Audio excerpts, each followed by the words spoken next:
解説。アカデミー賞だけじゃない。レオナルド・ディカプリオのキャリアを彩る衝撃作重戦。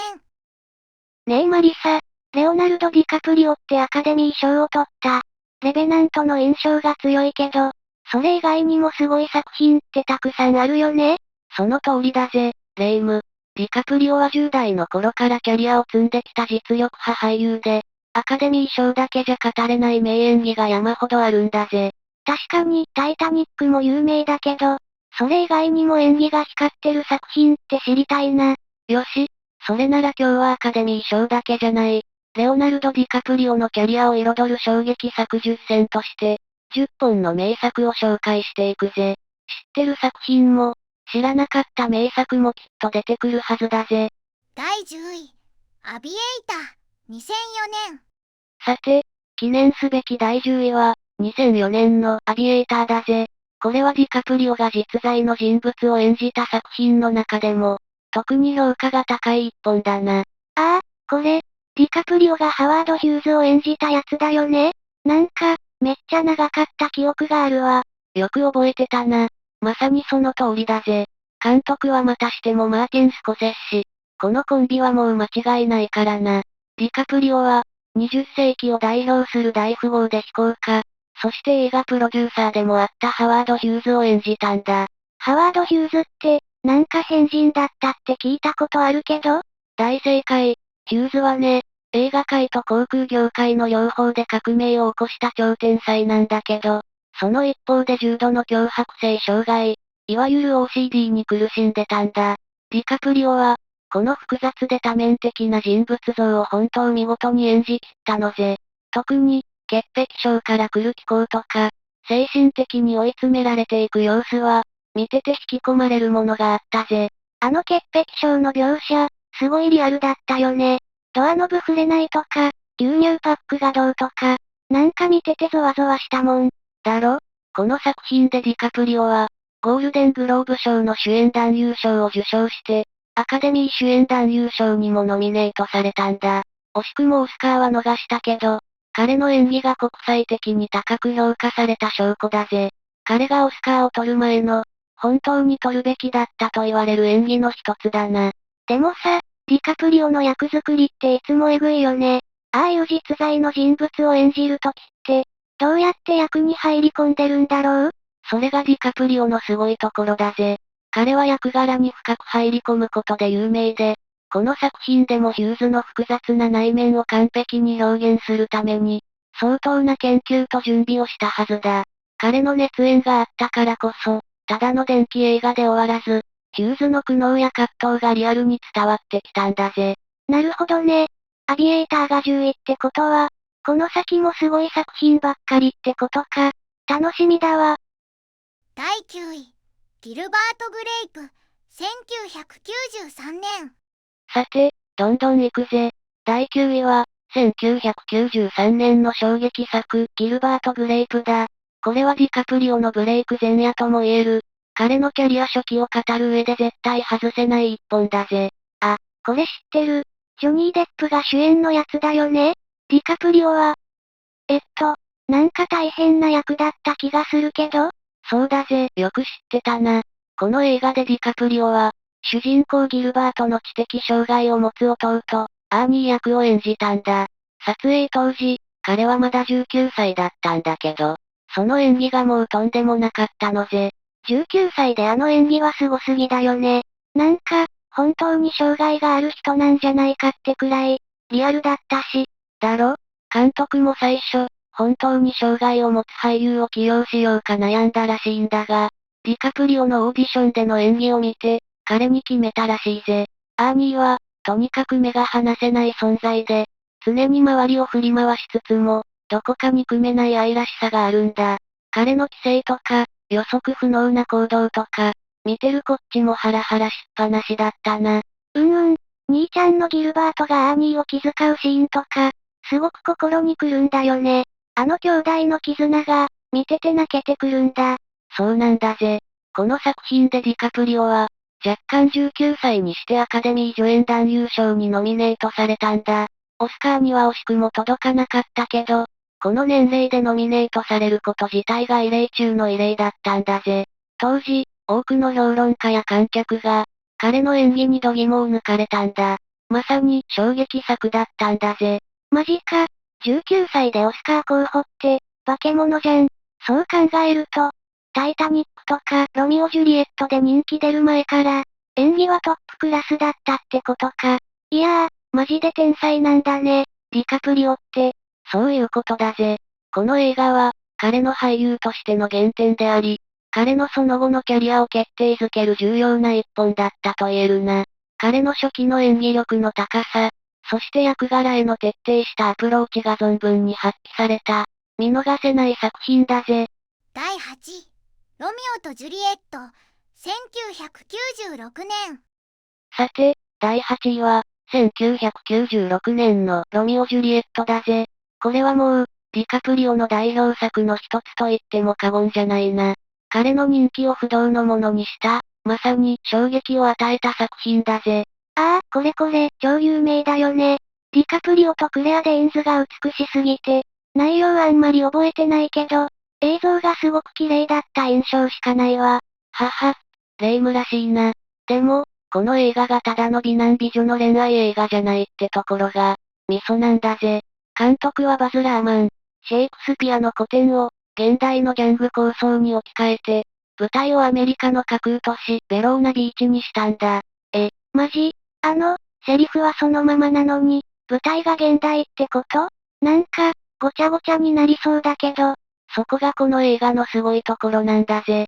シェイクスピアの原点のセリフはそのままに、銃を剣に見立てたり、モンタグー家とキャピュレット家が対立するギャングとして描かれたりしてるんだ。この大胆な設定が、古典を全く新しい形で蘇らせて、若者たちの心を掴んだんだぜ。ディカプリオが演じるロミオと、クレア・デインズ演じるジュリエットの純粋で悲劇的な愛が、この現代的な設定の中で際立ってたんだ。へえ、それは知らなかったわ。でも、あの時代のファッションとか、音楽とか、独特な世界観がすごかったのは覚えてる。なんか、MTV 見てるみたいだったもんね。まさにそれだ。監督のバズ・ラーマンは、ミュージックビデオのような斬新な映像美と、ロックやポップスを大胆に取り入れたサウンドトラックで、若者の心に突き刺さる演出をしたんだ。ディカプリオは、この若くて情熱的なロミオを見事に演じきって、世界中のティーンエイジャーの心をわしづかみにしたのぜ。この作品で、彼は単なるギルバート・グレープの天才子役から、一気にハリウッドのトップアイドルへと駆け上がったんだ。そっか、この映画がタイタニックに繋がるのか。確かに、この時のディカプリオの人気はすごかったもんね。でも、彼自身は、あのイケメンアイドル路線にちょっと嫌気がさしてたって話も聞くけど。ああ、まさにその通りだぜ。この爆発的な人気が、彼に世界的な名声と富をもたらした一方で、彼が本当に目指していたのは、あくまで役者としての評価だったんだ。だからこそ、彼はこの後、アイドル的な役柄を避けて、より挑戦的で深みのある役を選び続けることになるのぜ。そういう意味でも、彼のキャリアにとって、このロミオ・ジュリエットはターニングポイントとなった衝撃作だったんだぜ。第7位、キャッチミーフユーキャン、2002年。さあ、どんどん行くぜ。第7位は、2002年のキャッチミーフユーキャンだ。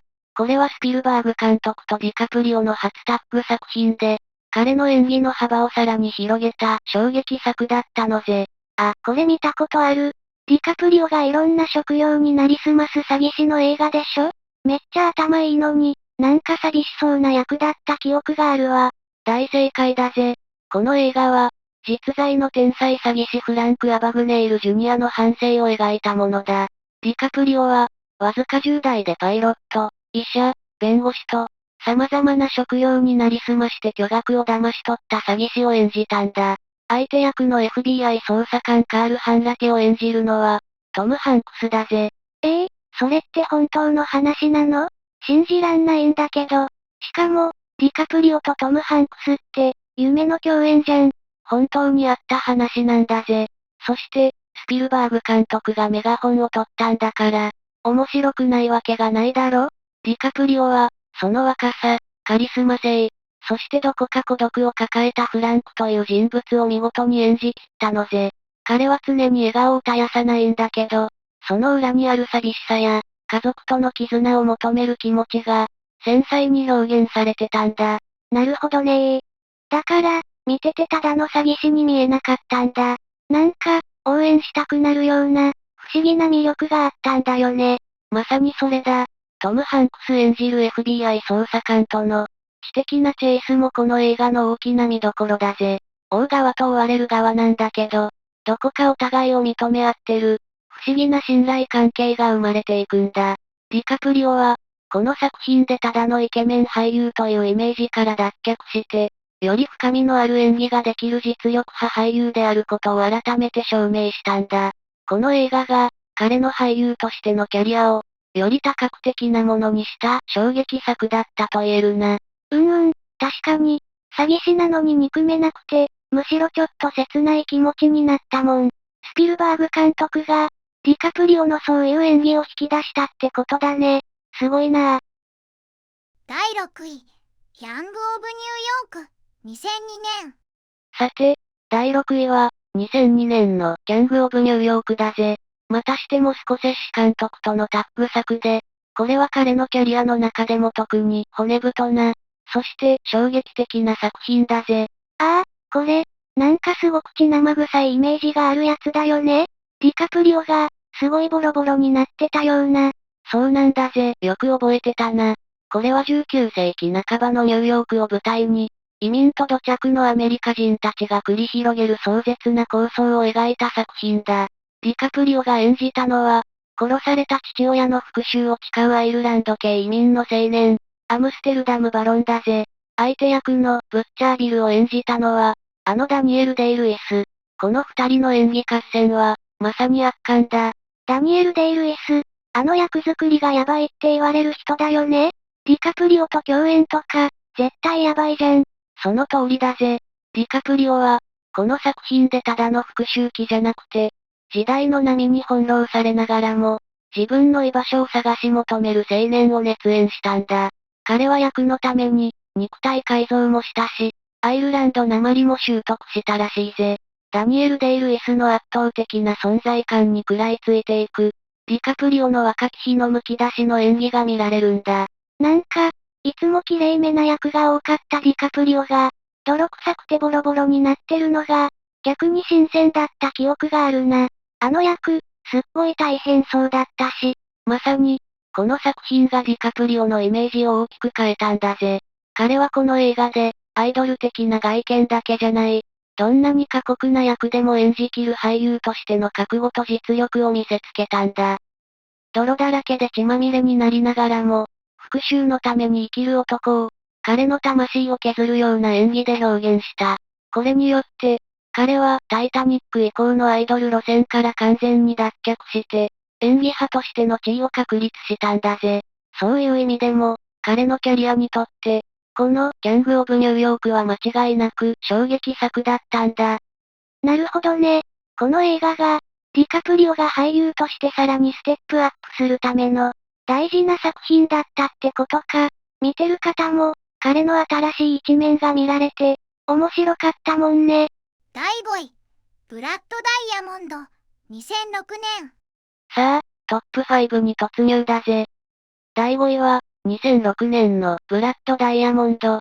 これはディカプリオが初めてアフリカを舞台にした作品で、社会派としての彼の側面を強く打ち出した衝撃作だぜ。ああ、これ、密輸ダイヤのやつだよね。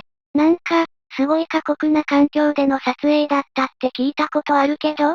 その通りだぜ。監督はエドワード・ズウィック。シエラレオネの内戦と、そこで採掘される紛争ダイヤモンド、ブラッド・ダイヤモンドの闇を描いた作品だ。ディカプリオが演じたのは、金の亡者であるダイヤモンド密売人、ダニー・アーチャーだぜ。ダニー・アーチャー？なんか、いつもと違う役だね。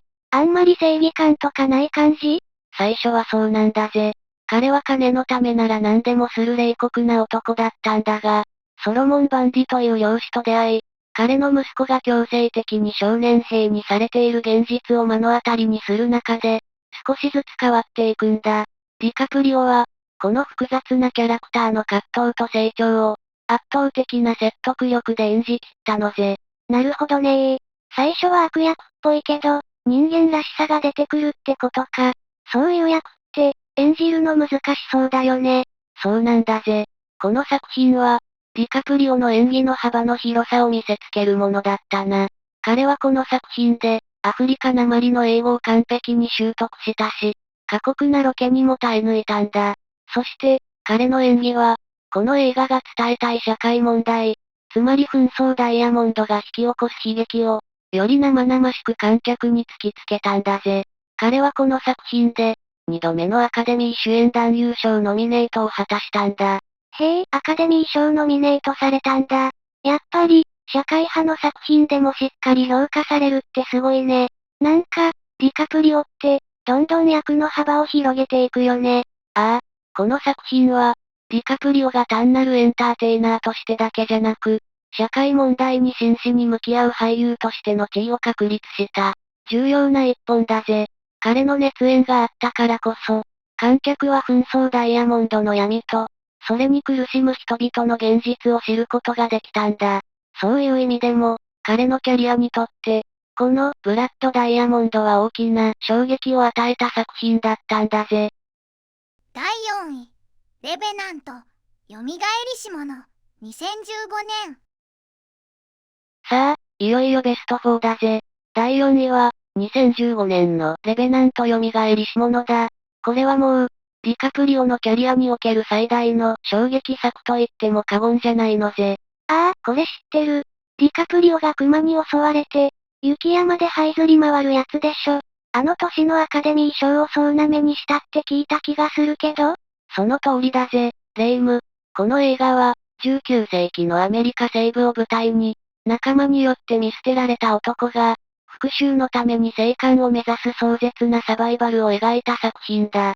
ディカプリオが演じたのは、実在の罠漁師ヒューグラス。熊に襲われ、瀕死の重傷を負いながらも、生き残るために極限の状態を体験するんだ。あれ、マジで見てて痛々しかったよ。寒そうだし、ずっと雪の中にいるし。なんか、ディカプリオが本物の生肉食べたって聞いたけど、あれも本当なの？ああ、本当だぜ。彼は役作りのために、ビーガンであるにもかかわらず生肉を食べたし、凍えるような極寒の中での撮影に耐え、凍った川にも飛び込んだんだ。イニャリツ監督の徹底したリアリズム追求のもと、CG を極力使わず、自然光だけで撮影された映像は、観客をまるでその場にいるかのような錯覚に陥らせるほど圧倒的だったぜ。そこまでやるなんて、役者魂がすごいね。もう、ディカプリオじゃなくて、ヒューグラスにしか見えなかったもん。本当に壮絶だった。だろ？そして、この作品がディカプリオのキャリアにおいて最大の衝撃となった理由が、彼がついにアカデミー主演男優賞を受賞したことだぜ。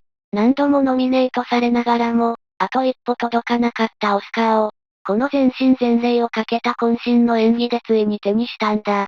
世界中がこの瞬間を待ち望んでいたからな。この受賞は、彼の俳優人生における最大の偉業であり、世界中のファンが歓喜した、まさに歴史的な瞬間だったのぜ。ああ、もう本当に感動したもん。これで、みんなの願いが叶ったって感じだったよね。彼の俳優としての地位を確固たるものにした、まさに代表作だね。第3位、シャッターアイランド、2010年。さあ、いよいよベスト3だぜ。第3位は、2010年のシャッターアイランドだ。これはディカプリオとスコセッシ監督の4度目のタッグ作で、見る者の度肝を抜く衝撃作だったのぜ。ああ、これ、すごく怖かった記憶がある。精神病院が舞台で、なんかずっとゾクゾクしてたような。ディカプリオも、いつもと違う、不安定な感じだったよね。その通りだぜ。よく覚えていたな。この映画は、ボストン沖に浮かぶ孤島の精神病院で起こる謎の失踪事件を、ディカプリを演じる連邦保安官テディ・ダニエルズが捜査するサイコスリラーだ。物語が進むにつれて、テディ自身の過去や精神状態が明らかになっていくんだ。そうそう。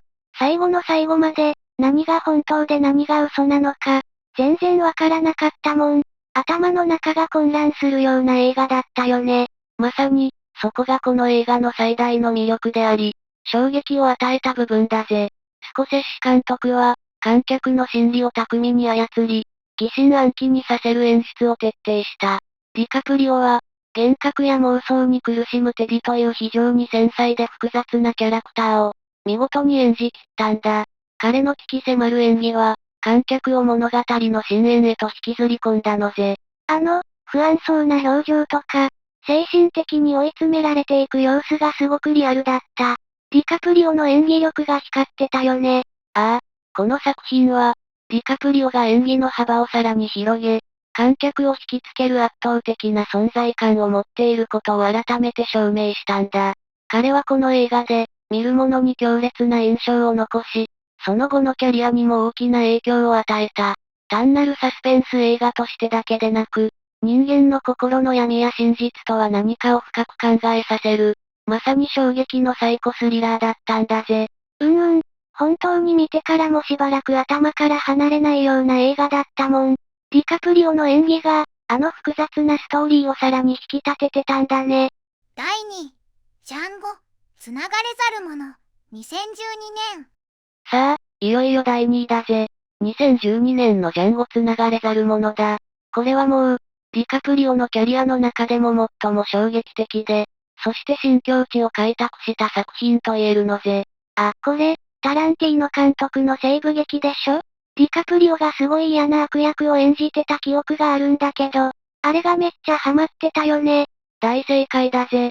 この作品は、奴隷制度が残る時代のアメリカ南部を舞台に、自由を求める元奴隷のジャンゴが、妻を救い出すために旅をする物語だ。ディカプリオが演じたのは、残忍な農園師カルビン・キャンディだぜ。彼にとっては、初の本格的な悪役挑戦だったんだ。そうなの。ディカプリオが悪役なんて、最初は意外だったけど、いざ見たらもう、すっごい憎たらしかったもん。まさに悪の権下って感じだったわ。だろ？彼は、知的なのに残虐で、しかもどこか子供っぽい、歪んだ支配者カルビン・キャンディを完璧に演じ切ったんだ。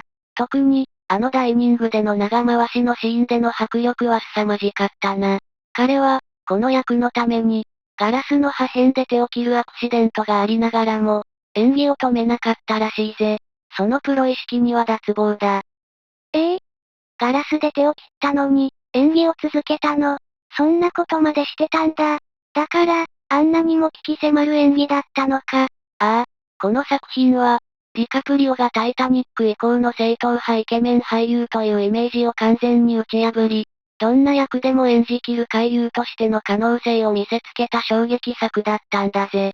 彼の悪役としての存在感が、作品全体に強烈なインパクトを与え、観客に深い印象を残した。彼が俳優としてさらなる深みと幅を獲得した、重要な一本だったんだ。悪役を演じたことで、ディカプリオの演技の幅が本当に広がった感じがするもん。もう、彼のことをレオ様なんて呼べないわ。第1位、ウルフ・オブ・ウォール・ストリート、2013年。さあ、ついに来たぜ。栄えある第1位は、2013年のウルフ・オブ・ウォール・ストリートだ。これはもう、ディカプリオのキャリア史上、最も衝撃的で、そして伝説的な作品と言っても過言じゃないのぜ。出た、これだよね。ディカプリオがめちゃくちゃハメを外して、ぶっ飛んだ演技をしてたやつ。なんか、見てて本当に大丈夫なの？って心配になった記憶があるよ。その通りだぜ、レイム。スコセッシ監督との5度目のタッグ作で、実在の元株式ブローカー、ジョーダン・ベルフォートの狂乱の反省を描いた作品だ。ディカプリオが演じたのは、まさにそのジョーダン・ベルフォート。彼は、詐欺と金とドラッグとセックスにまみれたウォール街の狼を、圧倒的な熱演で演じ切ったんだぜ。すごかったよね、振り切れっぷり。もう、普段のディカプリオからは想像もつかないような、破天荒でエネルギッシュな演技で、本当に度肝を抜かれたもん。彼の演技は、まさに衝撃そのものだったな。裸の女性に囲まれて演説したり、ドラッグで意識が朦朧としながらも車を運転したり、まさに肉体も精神も限界まで追い込んだような鬼気迫る演技を披露したんだ。特に、ドラッグで体が麻痺していくシーンでのコミカルかつ痛々しい演技は、彼のコメディセンスをも証明した傑作だ。なんか、笑えるのにゾッとする、みたいな不思議な感覚だったよね。あれで、ディカプリオって本当に何でもできるんだって思ったもん。その通りだぜ。この作品は、ディカプリオが単なる演技派俳優という枠を超え、どんな役柄でも完璧に自分のものにする変幻自在の俳優であることを、決定づけた衝撃作だったんだ。